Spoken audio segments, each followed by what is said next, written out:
Dear friends, this is episode number 62 of the Limitation Act.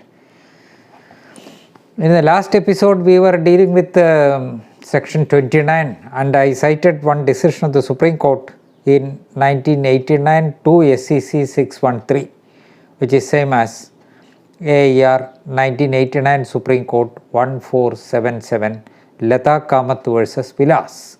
There the question is whether the time taken for obtaining copy of the judgment can be excluded for the purpose of computing the period of limitation for filing an appeal under the Hindu Marriage Act.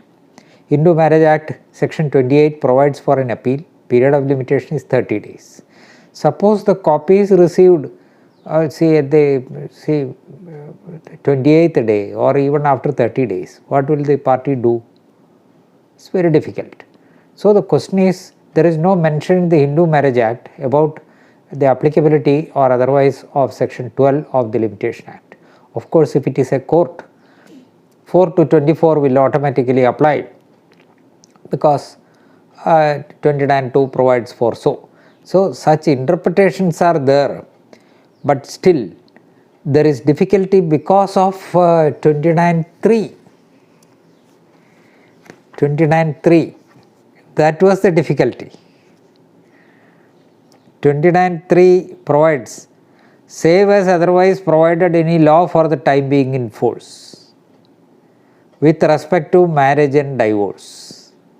Nothing in this act shall apply to any suit or other proceedings under any such law.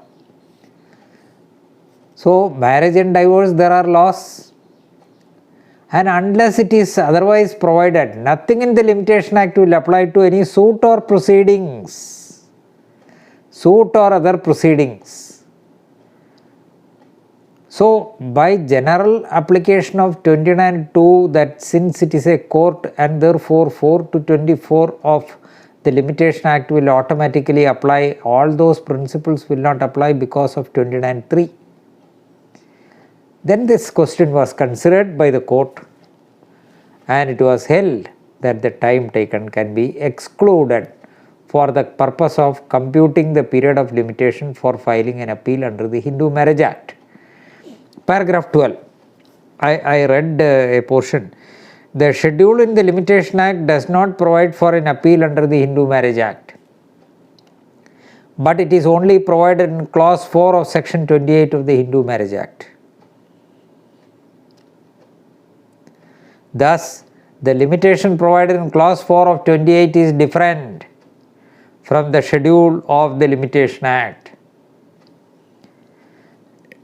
According to clause 2 of section 29, provisions contained in sections 4 to 24 will be applicable unless they are not expressly excluded. There is double negative, there is a mistake. It is clear that the provisions of the Act do not exclude operation of provisions of section 4 to 24 of the Limitation Act, and therefore it could not be said that these provisions will not be applicable.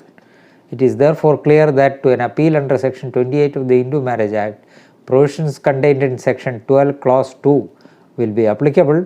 Therefore, the time required for obtaining copies of the judgment will have to be excluded in computing the period of limitation for filing an appeal.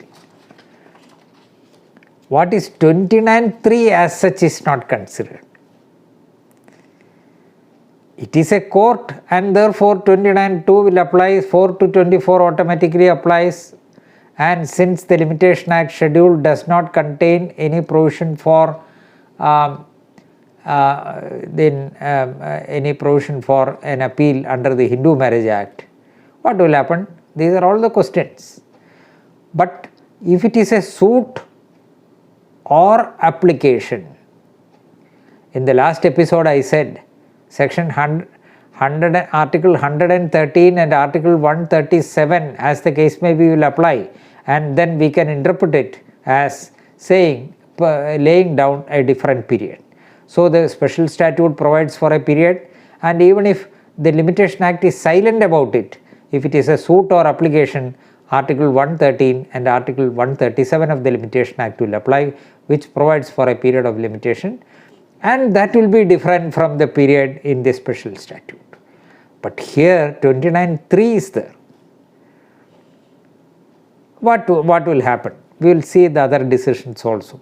But one point is decided here, that is very important. Special statute, because almost all the decisions of the Supreme Court lay down that the conditions for application of section 29(2) are, conditions are, 1, there is a special statute and it provides for a period of limitation, and then that period is different from the period provided in the schedule, and therefore indicating that the schedule to the Limitation Act also must indicate a period of limitation for such a suit or other proceeding. Here it is said, here the Limitation Act does not contain anything about the appeal under the Hindu Marriage Act. Therefore, that period is different. That is interpretation. So, this is that such an interpretation is available only in this decision. I could find only this decision. It is necessary, we have to consider several decisions to get a full and complete idea of the various scope, the scope of section 29(2) and also 29(3). Now, we will go to the next decision. AIR 1976 Supreme Court 105. Same as 1976 1 ACC 392. Manguram and another versus Municipal Corporation of Delhi.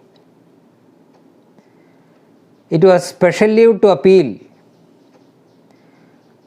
under the Code of Criminal Procedure.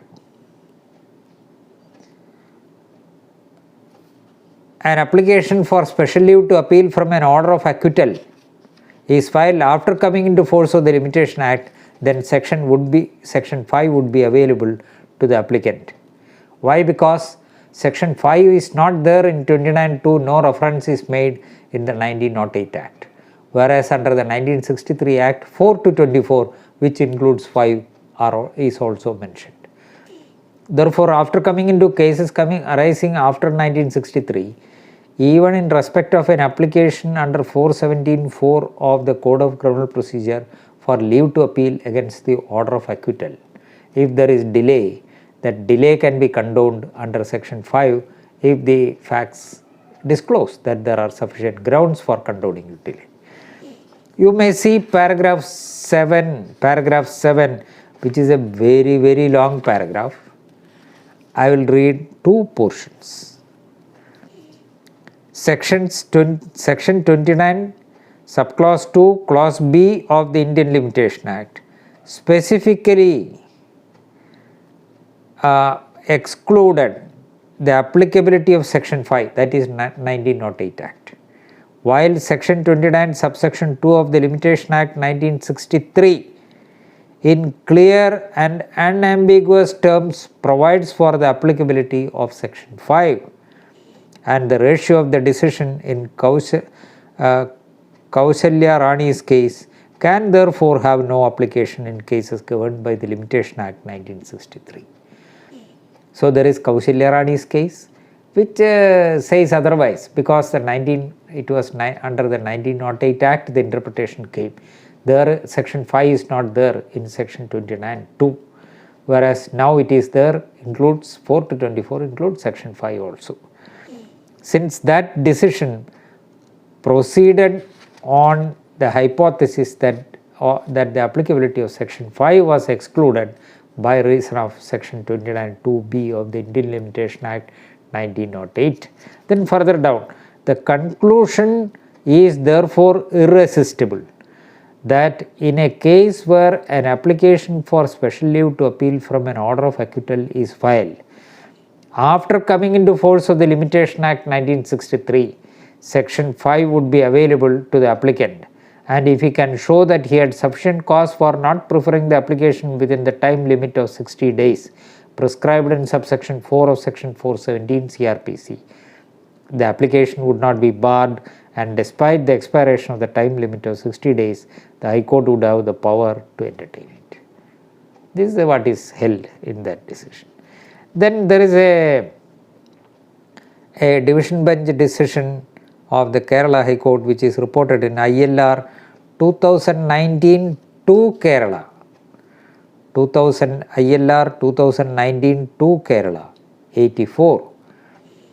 It is in KHC also 2019 to Kerala High Court cases 12. Name of the case Omana Kunyamma versus Deputy Collector and Competent Authority, etc. etc. That was proceeding under the Petroleum and Minerals Pipelines Acquisition of Right of User of Land Act 1962. And the proceeding are before the district judge seeking enhancement of compensation. Whether section 5 of the Limitation Act would be applicable and the delay can be condoned was the question. And the court held that when any special statute prescribes certain period of limitation as well as provision for extension up to specified time limit on sufficient cause being shown, then period of limitation prescribed under the special law shall prevail, and to that extent the provisions of the Limitation Act shall stand excluded.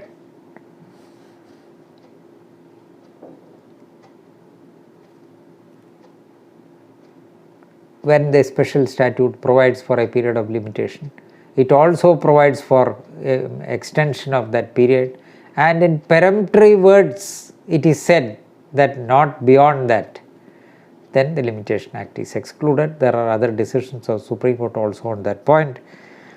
And it was held there are several other enactments which contain specific provision describing the period within which an application or appeal has to be filed, and which also prescribes a further grace period within which an application or appeal can be entertained on showing cause for the delay in not filing the same within the original period prescribed. In all such cases, it has been consistently held that delay in filing the application or appeal beyond the extended period cannot be condoned by invoking section 5 of the Limitation Act. When any special statute prescribes certain period of limitation as well as provision for extension up to specified time limit on sufficient cause being shown, then the period of limitation prescribed under the special law shall prevail, and to that extent the provisions of the Limitation Act shall stand excluded. So they say there are such statutes. I remember to have decided a case under the National Investigation Agency Act section 21 or so, which provides for a period of limitation, whether it can be, and also extension of the time, whether it can be further extended was the question.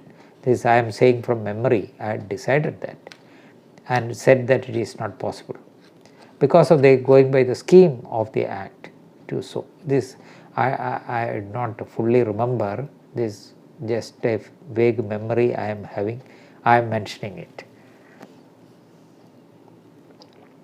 Next, AER 1985 Kerala 220,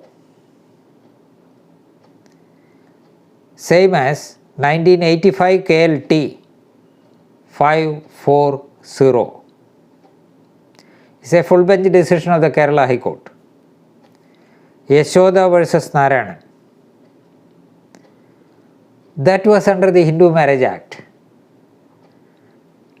Divorce proceedings.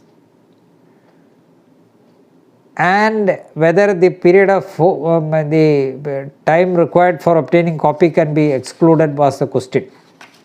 And there it was held. Therefore, 12(2) of the Limitation Act applies to appeals under the Hindu Marriage Act. Why therefore? Appeals against the decree for divorce are not other proceedings within the meaning of section 29(3). This was not decided in the case which I cited today first. That point was not decided. Here it is decided.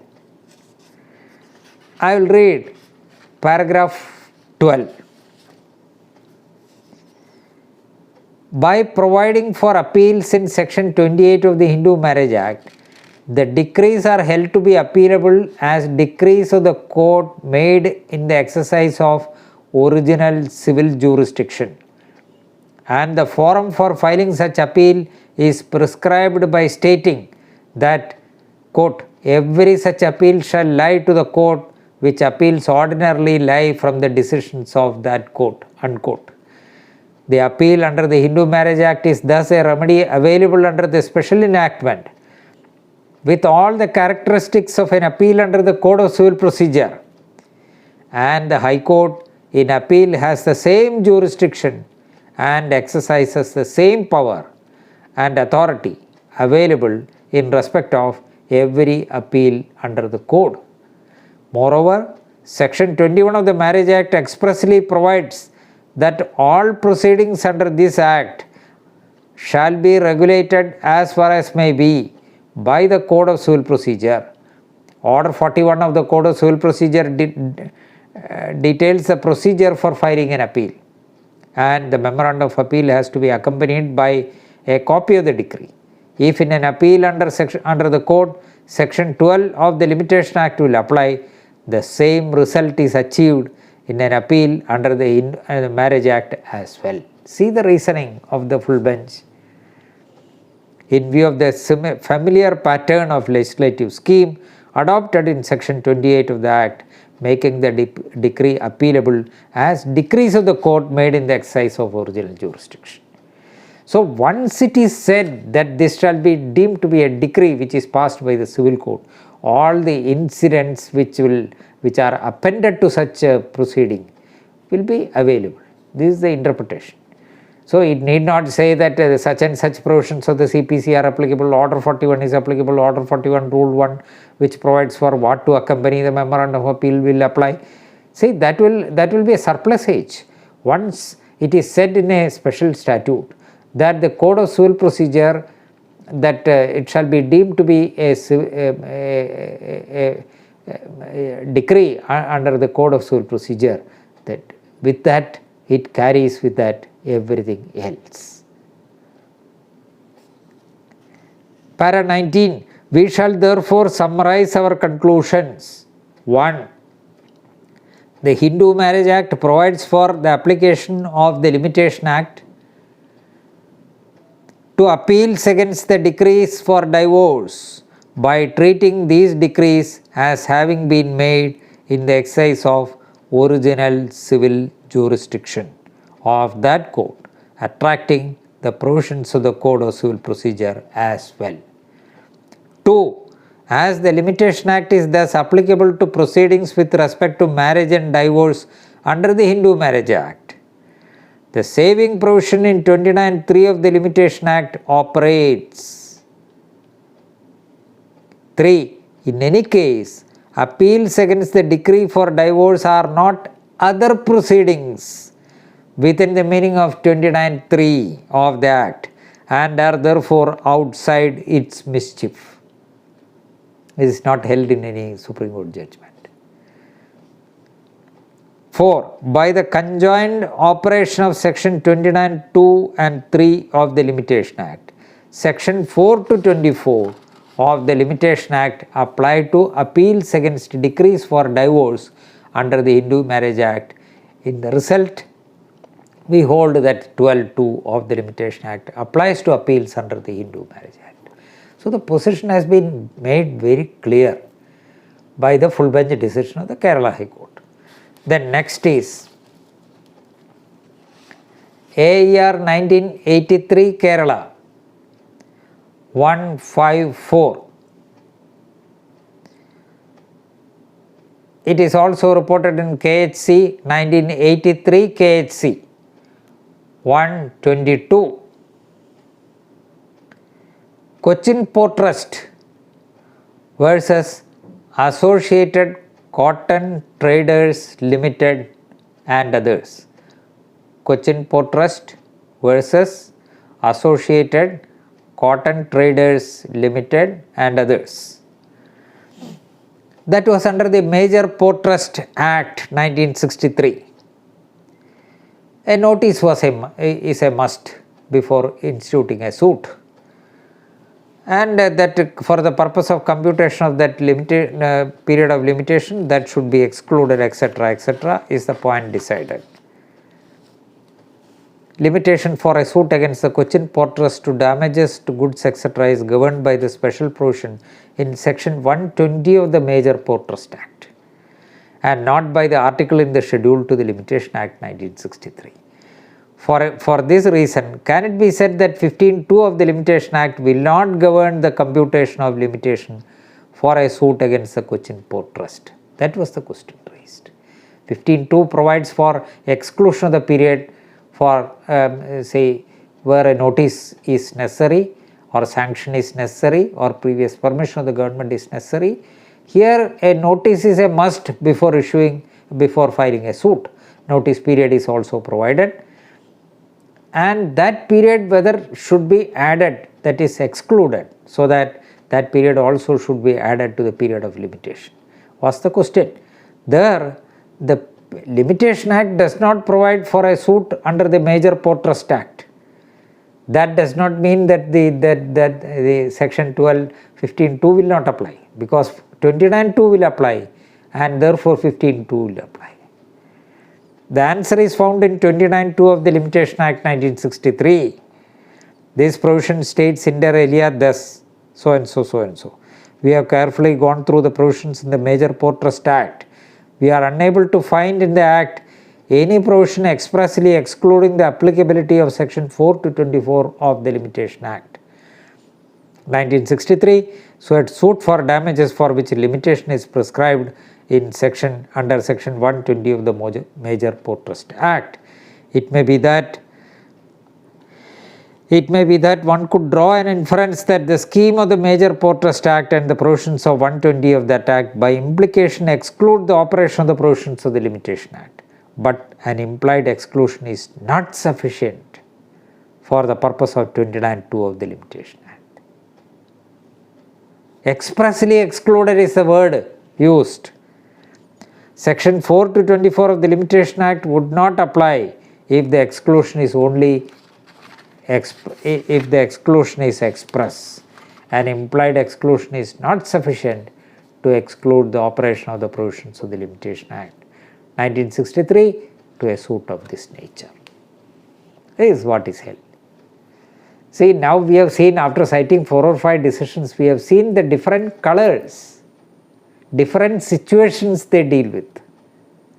So that, see, our understanding of 29(2), our understanding of the Limitation Act and the various situations which may arise, see, we have to cope up with that. See, not that all the decisions we will be able to remember and apply, but we realize the principles, understand the principles, then it can be applied. Yes, 1995 5 SCC 5.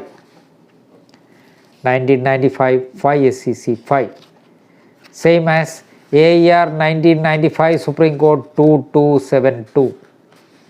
Is a very controversial area, very controversial area. And very important also. At least no doubt for the Keralites, this has created, say, a subsequent decision of the Supreme Court, then a subsequent decision of the Kerala High Court, and a subsequent decision of the Kerala High Court which cleared everything. And the observation of the Supreme Court in MP Steel case, that this decision 95 5 SCC 5 is not good law. That created a lot of difficulty in the state. I will explain how it is.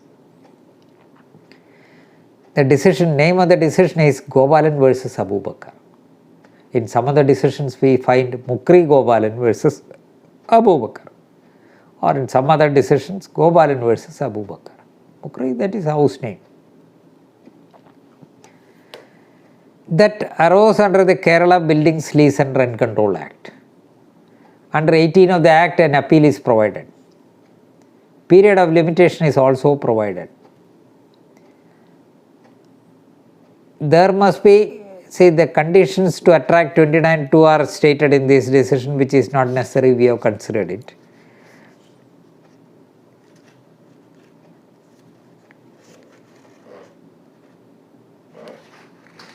Para 10.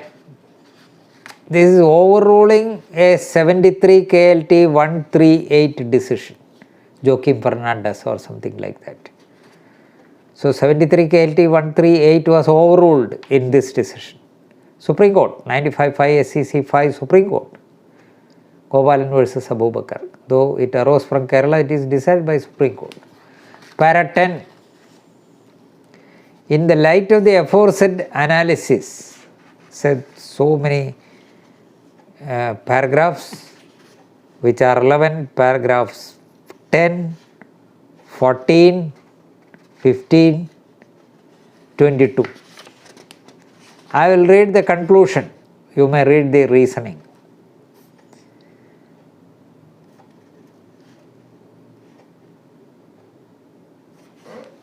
As a result of the aforesaid discussion, it must be held that appellate authority constituted under section 18 of the Kerala Rent Act, Kerala Buildings Lease and Rent Control Act, functions as a court, and the period of limitation prescribed therein under section 18 governing appeals by aggrieved parties will be computed keeping in view the provisions of section 4 to 24 of the Limitation Act 1963. Such proceedings will attract section 29(2) of the Limitation Act, and consequently section 5 of the Limitation Act also would be applicable to such proceedings. Appellate authority will have ample jurisdiction to consider the question whether delay in filing such appeals could be condoned on sufficient cost being made out by the concerned applicant, the delay in filing such appeals. The decision rendered by the High Court in the present case as well as by the appellate authority taking contrary view, etc., etc. So, what was held in Mukri Gopalan's case, we will have discussion in detail in the next episode. Thank you.